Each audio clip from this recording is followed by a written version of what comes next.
Here's a fact about real estate. It's going to blow your mind. Every year you're in business, it should get easier and easier and easier to find the volume of transactions you need. And yet almost certainly that's not your current experience. Why? The reason is you haven't done a good job of nurturing all the relationships that are in your database. And I get it. It's hard to keep all the real estate plates spinning. It's such a challenge to be a great real estate agent and then find time to also be great at database marketing. That's a big challenge. If that sounds like you, if that resonates with you at all, I'm going to spend the next few minutes helping you understand how to fix it, because you are not alone. Over the past 14 years, I've served tens of thousands of real estate professionals in all 50 states and all across Canada. And I can tell you, we've had experiences where we help members get email open rates as high as 80%. We've sent messages via text, ringless voicemail drop, where the immediate response results in tens of thousands of dollars in GCI. What's the difference? How is that possible? What are we doing that you could be doing to get these kind of results? It comes down to following the right framework. And in this video, I'm going to teach you exactly what you need to do to be able to get these kinds of results. So lesson one is that you have to get organized. I know, that's the last thing you want to do. And yet it's so important that you do this. So let me teach you a quick framework. Your contacts are in 6 places. They're in your phone, your email, your MLS, your CRM, your lead sources, and social media. You need to export them from all those different sources, pull them into a spreadsheet where they can be merged, duplicated, where you can title case correct. Nobody wants to get an email with all caps their first name or all lowercase their first name. You got to have title case correction as part of this, as well as deduplication, because nobody wants to get the same message from you 5 times just because you happen to have 5 different email addresses for them. The first framework that we're going to work through is this framework of organization. There's 2 types of human being on planet Earth. Just 2. How cool is that, right? Just 2 categories. They know you and they don't.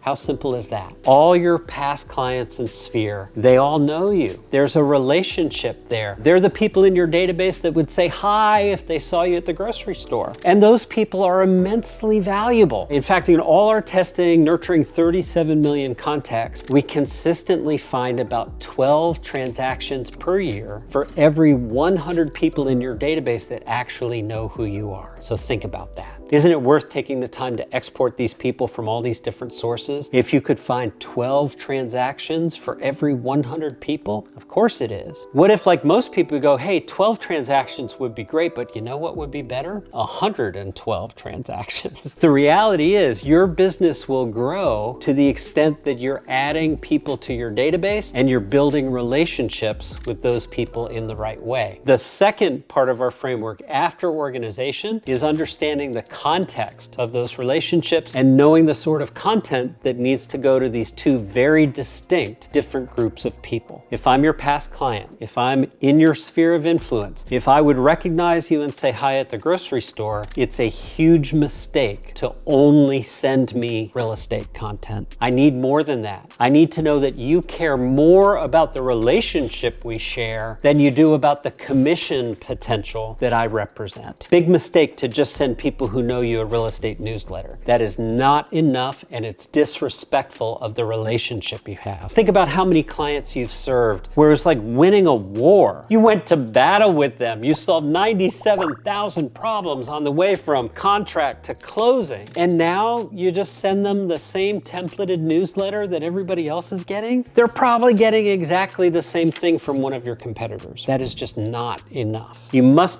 have a strategy that lets you communicate with them with content that's relevant to the moment in time that we're sharing. Very important to understand that. This moment in time is unique and special. Whatever moment it is that you're watching this, pull open a news page. Look at the headlines that are there. Look at the sort of things you could start a conversation about. You do not have to invent the story. You do not have to have an artificial reason to reach out. It's enough to say, hey, you know what? I saw this article. I thought you might like it and I wanted to share it with you. By the way, how have you been? It'd be great to see you. When are you available? That tells me you actually care about me. There's no real estate ask there whatsoever, and yet more times than not, there's a real estate result. I mean, just absolute gold when you get that kind of messaging strategy embedded in your business. Now let's shift over to this second group of people. Remember, just two groups, those who definitely know you and those who definitely do not. So who's in this group of people who don't know you? Well, all your leads are certainly there. If you're working on attracting and recruiting agents, maybe to a downline model that's offered by your brand, there are lots of people you could be sending messaging to, and yet you have no context to be sending those messages. So you have to create a context. So I'm going to give you two examples here. First would be cold outreach to a colleague, another agent at a different brand in your industry. Well, there's always interesting things happening in real estate. You can use any of those things as a conversation starter. So for example, hi Dan, did you see the news about Opendoor? Looks like they've shut down their iBuyer division just like Zillow did. What impact do you think this will have on our market, right?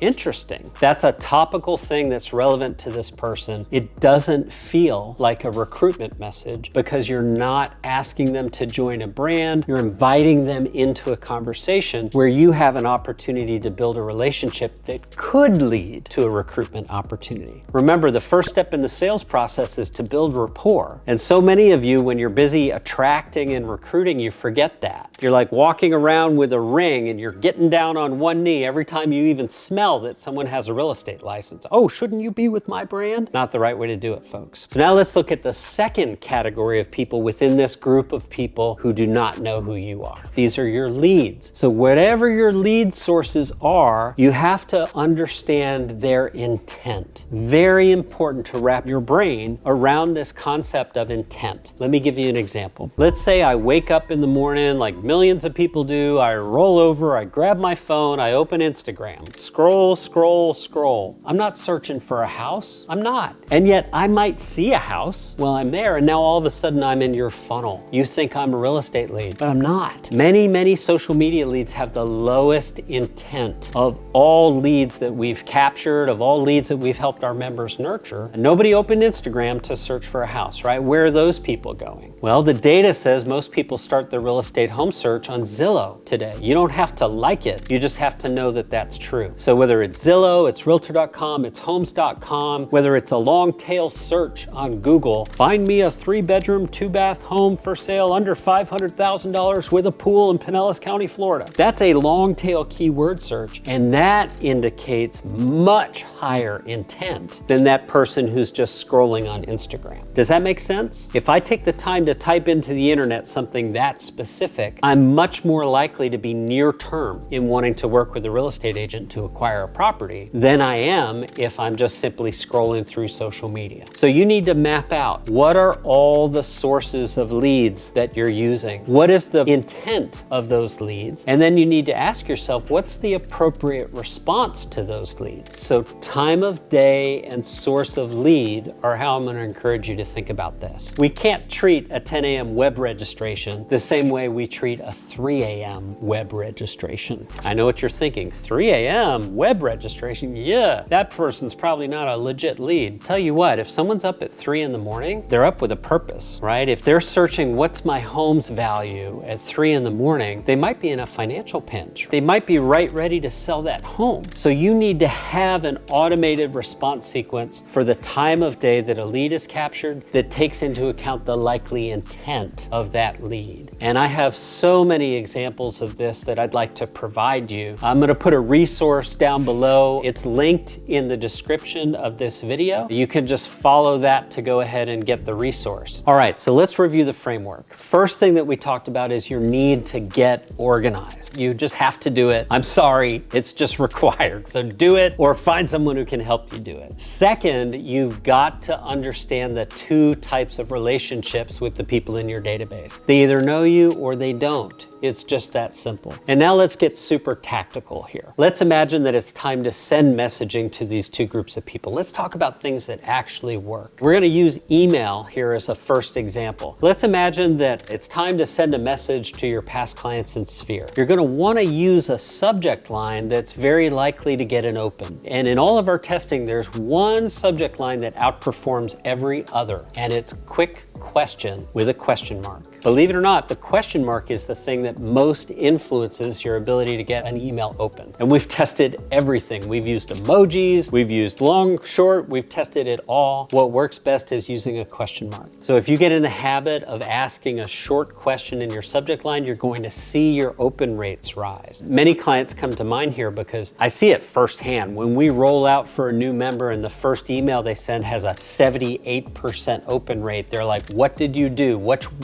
witchcraft is this where you created this? Not witchcraft, it's just studying the data and then doing what works. Let's follow this framework a little bit further. We've got to have a great subject line or we don't earn the right for them to read the rest of our message. Now, the first opener in the message is called the hook. Just like a good headline convinces someone to read the article, well, if the beginning of that article isn't really engaging, if it doesn't seem like the sort of thing they're going to want to read the rest of, they're not going to. Here's a great example. ChatGPT, try this, you're going to be amazed. Ask it to write an email, and nearly every single time it's going to include the words right up front, I hope this email finds you well. That is absolute throwaway garbage copy that's not going to create the result that you need. If you're going to send an email message to someone, you have to have a purpose. So think about this, one purpose per message. You need one purpose per message. Don't try to include this and that and the other thing. Just include one thing and you'll find you go much further. The advantages here is that it keeps your emails short. You know, about 5 sentences is where you're going to get. We're going to dig in about that much and then we're going to either keep going or we're going to abandon it. And little asterisk here, I have to do this because those of you who may know me, have been following me over the past 14 years, you know I'm a huge fan of long form content. I absolutely am. If you're writing well and you're engaging someone and they're really interested in the topic, they'll read a novel full of information if that's their interest. Well, the email inbox is not the place to deliver that content. The place for that is on your blog. Think of your email as where they get to smell that delicious meal you have cooking, and your website as that place where they get to sit down and dig in. That's what I want you to have in your mind. Your email is going to set the stage, your blog is going to deliver. So let's follow this through, right? We've got organization, we've got relationships, they either know you or they don't. We've got the question, you've got to ask a short question in your subject line. We've got the hook right up front, and then we've got a relatively short email. About 5 sentences is where you want to be. And then the close of that email, very important. What is your goal for this send? You need to ask yourself that as you're creating this message. What is the reason I'm reaching out today? What is my desired outcome for sending this message? And then the close of your email should feed that. So maybe you're hosting a client appreciation event and you want them to RSVP, right? Well, they might have a link to go to your Eventbrite and they can register for that event, let you know how many of their kids are coming. That's all fantastic. But more often than not, you're better served by having a call to conversation than a call to action. So a statement like, I'd love to talk to you about this. When are you available? When can we chat this week? I'm going to be out your way, would love to pop by. What time works for you on Tuesday? That sort of call to conversation is going to elicit the reply you need that lets you deepen that relationship that you've worked so hard to build and lets you establish that relationship with a prospect that you haven't yet met and created that context with.